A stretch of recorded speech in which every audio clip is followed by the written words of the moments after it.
Assalamualaikum warahmatullahi wabarakatuh. Salam sejahtera untuk kita semua. Perkenalkan, saya Kusnul Huluki, SEMAK, dosen pengampu mata kuliah Akuntansi Keuangan 2. Pada kesempatan kali ini, saya akan membahas materi pada pertemuan 9, yaitu mengenai investasi saham. Pada sesi ini diantaranya adalah tujuan pembelajaran, di mana di sini terdapat tujuan pembelajaran pada materi investasi saham.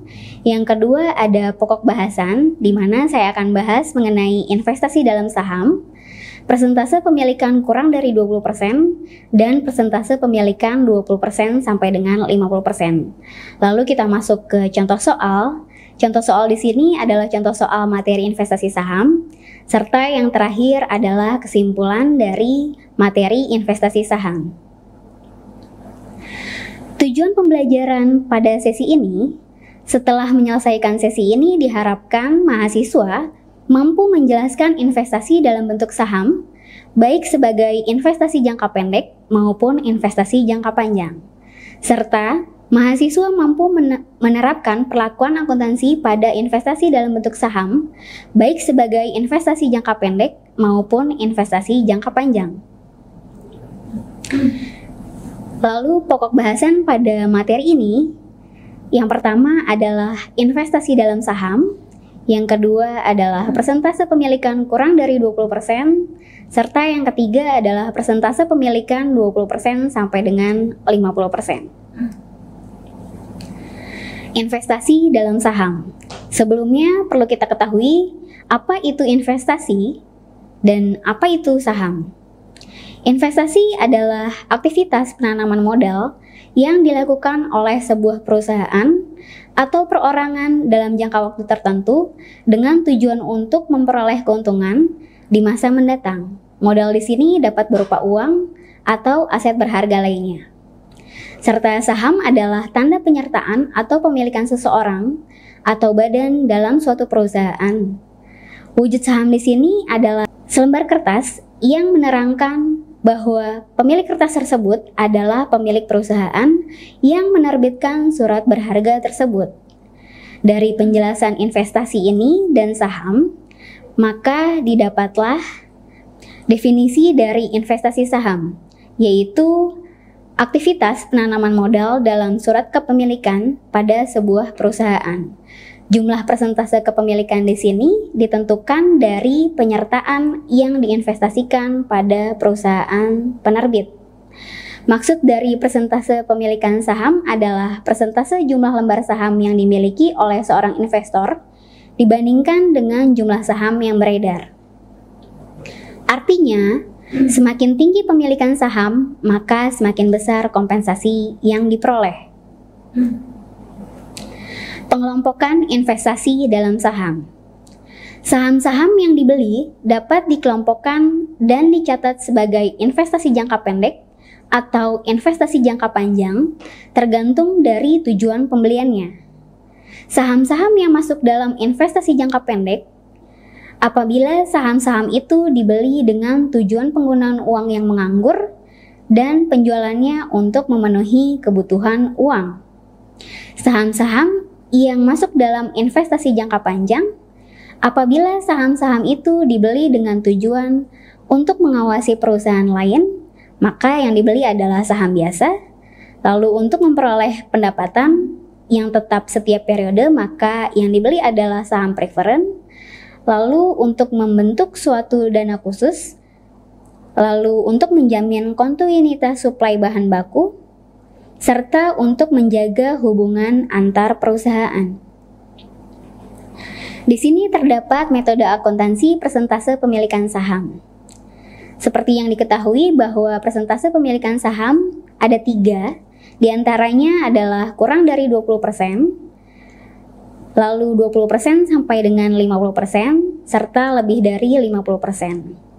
Untuk persentase pemilikan saham kurang dari 20%, maka metode pencatatan yang digunakan adalah menggunakan metode nilai wajar atau fair value method dengan tingkat pengaruh tidak memiliki kendali. Lalu yang kedua adalah persentase pemilikan 20% sampai dengan 50%. Maka metode pencatatan yang digunakan adalah metode ekuitas atau equity method dengan tingkat pengaruh signifikan. Yang terakhir, saham dengan persentase pemilikan lebih dari 50%. Metode pencatatan yang digunakan adalah konsolidasi dengan tingkat pengaruh pengendali. Konsolidasi di sini artinya adalah penggabungan laporan keuangan induk atau parent company dengan laporan keuangan anak perusahaan atau subsidiary company. Kemudian persentase pemilikan kurang dari 20%.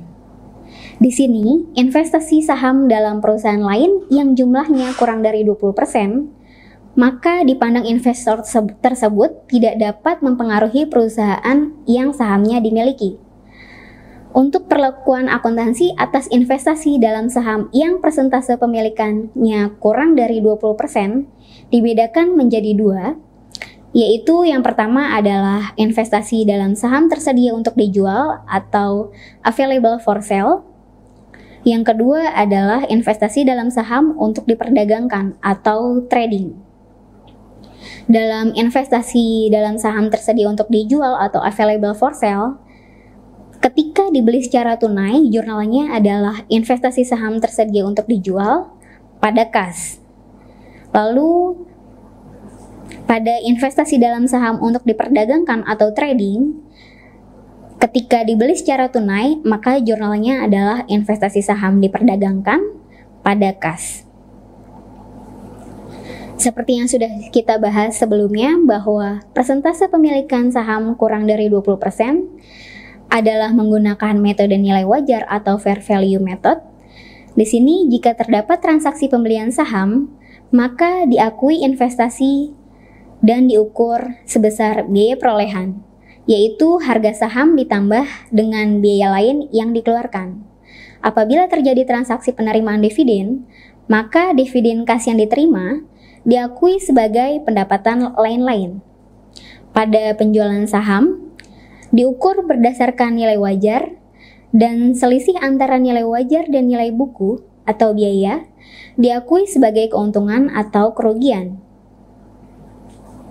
Lalu kita masuk pada persentase pemilikan 20% sampai dengan 50%. Investasi saham dalam perusahaan lain yang jumlahnya sebesar 20% sampai dengan 50% dari seluruh saham yang beredar, maka dipandang investor tersebut signifikan mempengaruhi perusahaan yang sahamnya dimiliki dan akan mencatat investasinya dengan metode ekuitas atau equity method. Metode ekuitas atau equity method di sini yaitu metode akuntansi yang mencatat investasi saham sebesar harga perolehannya atau cost, dan selanjutnya menyesuaikan dengan perubahan dalam bagian kepemilikan investor atas aktiva bersih perusahaan yang terjadi setelah perolehan.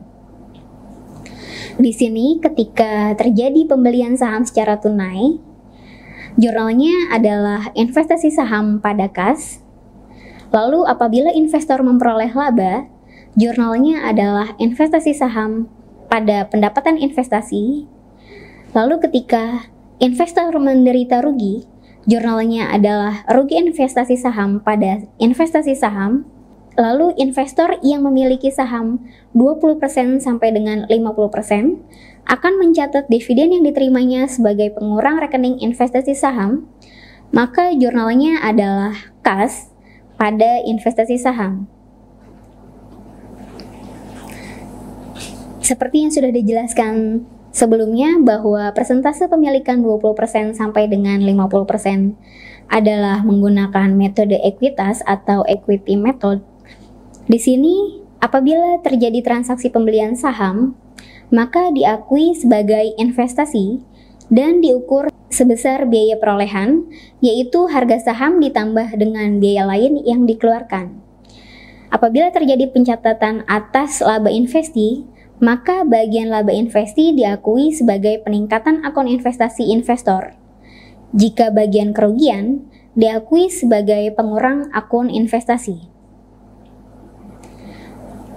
Apabila terjadi transaksi penerimaan dividen, maka dividen yang diterima diakui sebagai pengurang akun investasi investor pada investi. Lalu ketika penjualan saham diukur berdasarkan harga pasar atau nilai wajar. Selisih antara harga pasar dengan nilai buku investasi diakui sebagai keuntungan atau kerugian. Di sini saya akan uraikan sedikit mengenai hak beli saham. Hak beli saham didefinisikan sebagai hak yang diberikan kepada para pemegang saham untuk membeli saham baru dari perusahaan dengan harga tertentu dan dalam batas waktu tertentu. Setiap lembar saham yang beredar akan menerima 1 lembar hak beli saham. Sehingga apabila seseorang memiliki 100 lembar saham, maka ia akan menerima 100 lembar hak beli saham. Maksud dari pemberian hak beli saham di sini adalah untuk memberikan kesempatan pada pemegang saham agar dapat mempertahankan proporsi pemilikan sahamnya. Dalam hak beli saham ini diterima karena pemilikan saham. Oleh karena itu, harga pokok investasi saham dialokasikan sebagai harga pokok hak beli saham. Pembagian harga pokok ini dilakukan dengan perhitungan sebagai berikut. Di sini terdapat rumus harga pokok hak beli saham, yaitu harga pasar hak beli saham dibagi dengan harga pasar saham tanpa hak beli saham ditambah harga pasar hak beli saham dikali dengan harga pokok saham. Lalu untuk menghitung harga pokok baru untuk saham, rumusnya adalah harga pasar saham tanpa hak beli saham dibagi dengan harga pasar saham tanpa hak beli saham ditambah harga pasar hak beli saham dikalikan dengan harga pokok saham. Di sini terdapat metode akuntansi pelaporan investasi saham. Seperti yang sudah kita bahas, bahwa jika pemilikan kurang dari 20% maka menggunakan metode pencatatan nilai wajar atau fair value. Dengan klasifikasi jika diukur pada nilai wajar melalui laba rugi, pengakuan atas dividen tunai yang diperoleh adalah diakui sebagai pendapatan dividen. Untuk pengakuan atas laba atau rugi bersih investi di sini tidak ada.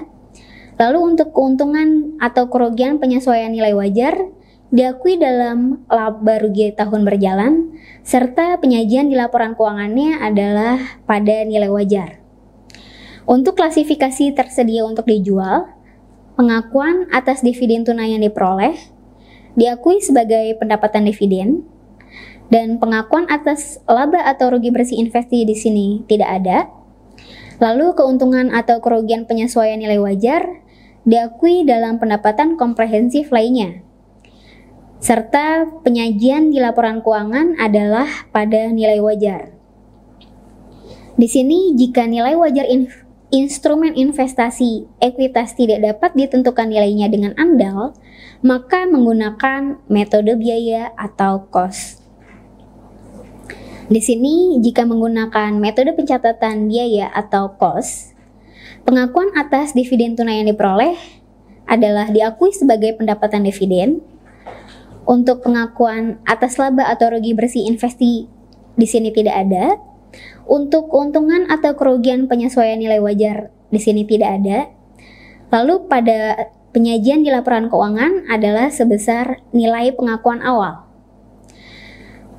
Ketika menggunakan metode pencatatan ekuitas, di sini pengakuan atas dividen tunai yang diperoleh diakui sebagai pengurang investasi.